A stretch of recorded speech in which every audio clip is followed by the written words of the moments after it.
Mr. Prince, thank you very much. All three of you have provided this subcommittee with not only professional advice, but each of you are appreciated for being here.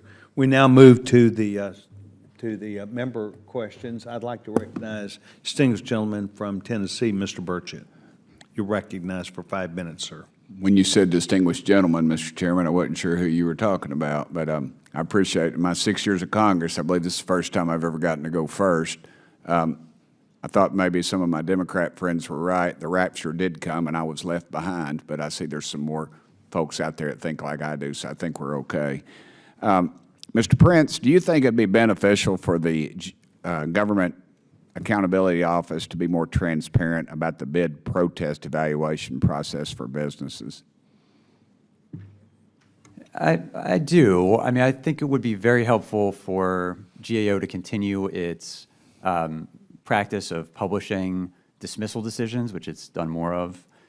There's been a lot of talk in the bar about whether they should also allow access to the public to the docket, not just the listing of filings, but the redacted pleadings. I do think that would be helpful just to understand what arguments have been successful, how they've been presented. That would give agencies a better insight into how to fix things in the front end. Don't you think that the people, for good reason, think this town's as crooked as a dog's leg, literally, and you know, every time we attempt to brush something aside, it just seems to create more controversy, and then we have to go back and correct it. Transparency has never really been a problem with me, and I appreciate that answer, sir. Mr. Yukon, did I say that name right? Yukon or Yukon, how do you say it? Yukon, sir. Okay, well, Burchett, they massacre my name every day of the week, so we're good. Are there any current laws or regulations in the bid protest process that place unfair burdens on these businesses and stifle economic prosperity?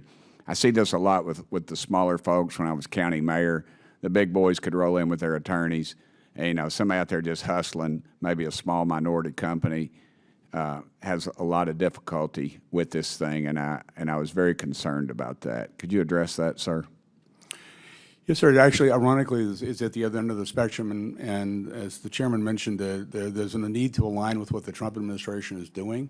The Trump administration and Senator Wicker, Chairman Wicker on the Senate side, are clearly, sir, going to be using other transactions more. Mr. Prince alluded to. There's other transactions it's an oddly named thing, but it basically means starting from scratch. You throw the whole procurement system out the window and you write from scratch.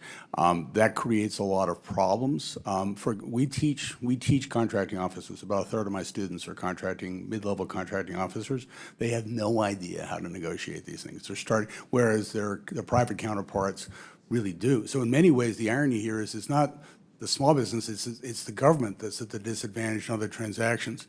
For the reasons you talked about public credibility and legitimacy, very important, as Mr. Prince said, to have as much transparency and accountability as possible in other transactions. They're a good idea. Other transactions are a good idea because they allow private capital to come in much more aggressively, much more successfully than in the traditional procurement process. So other transactions, good idea, but we have to have transparency. We have to have accountability. Thank you. All right. Finally, Mr. Patton, how often do contractors pull their cases from the Government Accounting Office and file new cases with the U.S. Federal the Court of Federal Claims? And that's probably just give me an estimate. I know you can't just say specifically. Actually, unfortunately, you're right. We can't say specifically because we don't actually have the insight into the data about what cases go from GAO to the court. But what I can say is typically the Court of Federal Claims has anywhere from 200 to 140 cases a year. Probably about half of those may have had some prior life at GAO. Do you have any idea what the percentage of bid protests are meritless? Just off the top of your head, give me a ballpark.